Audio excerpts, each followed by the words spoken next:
सिद्धांत पढ़ेंगे, यानी मोरल डेवलपमेंट थ्योरी।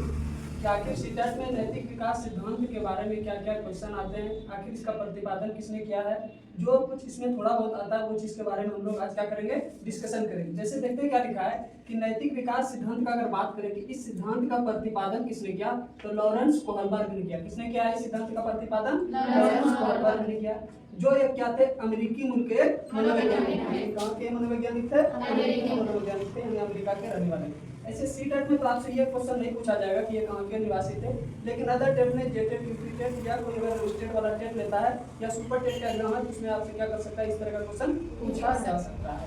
जैसे देखिए कि नैतिक का बात किया, मोरलिटी यानी नैतिकता का अगर बात करें तो नैतिकता पहले समझने का कोशिश करते हैं, यह है क्या?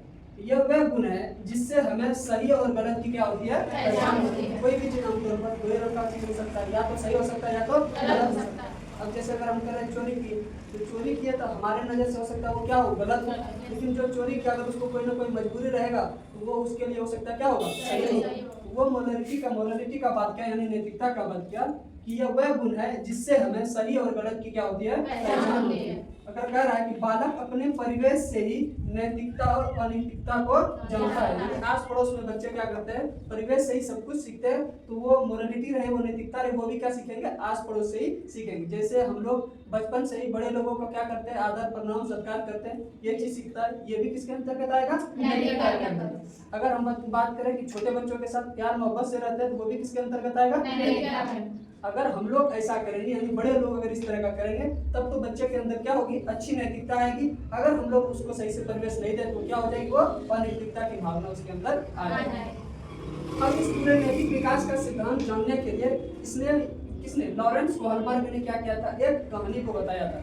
इस कहानी में एक हिंद नामक आदमी रहता है, जिसकी बीवी क्या होती है, बहुत बीमार रहती है। अब उस बीमार बीवी के लिए एक दवाई बनाया है, जो अभी बहुत महंगा है, समझो नया नया आया है तो महंगा वाजिबन है। अब हिंज के पास एक चीज होता है कि वो दवाई को क्या किया जाए, लाया जाए।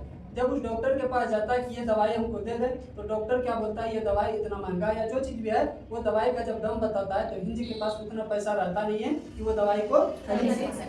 अब हिंज के पास दो रंग का चीज आ गया, दो तरह का चीज, क्या चीज आया है कि या तो वो क्या कर ले, वो दवाई को चोरी कर ले, या तो वो दवाई को क्या करे, खरीद ले। ये चीज है कि अगर चोरी करेगा तो सही है, या जो चोरी नहीं करेगा तो सही है। उसके लिए कंडीशन बनाया, पहला है क्या है, नैतिक द्विधा, और दूसरा है नैतिक। ये क्या है कि नैतिक द्विधा का अगर बात करें कि सही और गलत के बारे में फैसला लेने की स्थिति क्या कहलाती है, नैतिक द्विधा कहलाती है। यानी सही और गलत के बारे में फैसला क्या कर रहे हैं, ना लेने की स्थिति, यानी हम लोग फैसला नहीं ले पा रहे हैं। अगर ऐसा स्थिति आ जाता है तो उसे क्या बोलते हैं हम लोग, नैतिक द्विधा। जैसे मान लेते हैं हम ही लोग में कि एक ही दिन दो दोस्त का शादी है, ठीक है, एक ही दिन, जस्ट एक ही टाइम पे यहाँ भी शादी है, एक किसी ए का और दूसरे किसी बी का भी शादी है। अब उस टाइम भी हम लोग किस में होते हैं, द्विधा में नहीं फंसते हैं, ए के यहाँ जाए कि बी के यहाँ जाए, समझ में आया? ये तरह का भी क्या हो गया, नैतिक द्विधा के अंतर्गत आया। जैसे हिंज के बारे में बताया, जब ये अपने लॉरेंस कोहलबर्ग ने हिंज से रिलेटेड का, उससे भी उदाहरण लेते समझने का कोशिश करते हैं। हिंज अगर चोरी करेगा तो उसे क्या करेगी, पुलिस पकड़ेगी, जाहिर सी बात है, चोरी किसी का इंसान का कुछ करेगा तो पुलिस क्या करेगा, लेकिन अगर नहीं करेगा तो उसकी बीवी क्या हो जाएगी। इसका मतलब उस स्थिति में जो हिंज है वो भी क्या हो गया, दुविधा में फंस गया कि चोरी करे या ना करे।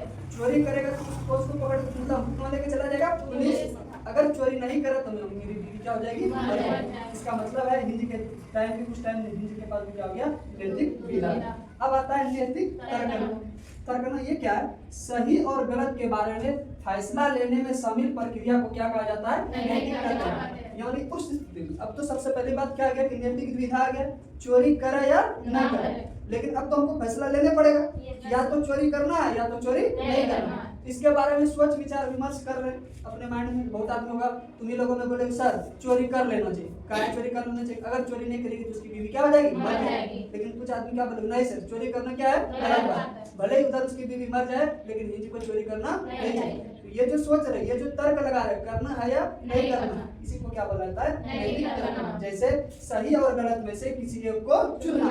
जैसे हिंदी ने क्या चुनी? हिंदी ने चोरी कर दी। ये कहानी में लास्ट में क्या था?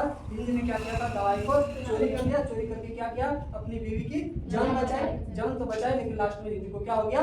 जेल हो गया। समझ में आया? जाहिर सी बात है, क्या पहले ही बोला था कि अगर चोरी करें क्या कर लगी? पुलिस पकड़ लेगी। समझ में आया? तो ये एक नैतिकता जो है, इसी सिद्धांत के बारे में हमने क्या दिया था? लॉरेंस कोहलबर्ग ने। अब आगे जब इसमें पढ़ेंगे कि लॉरेंस कोहलबर्ग ने 3 स्टेज में बांटा। कितना स्टेज में बांटा है? 3। और फिर हर स्टेज में 2 सब स्टेज बांटा है। यानी कहने का मतलब है कि अगर हम बात करें 1 2 3, ये तो 3 स्टेज हो गया। इसमें भी 2, इसमें भी 2, इसमें भी 2।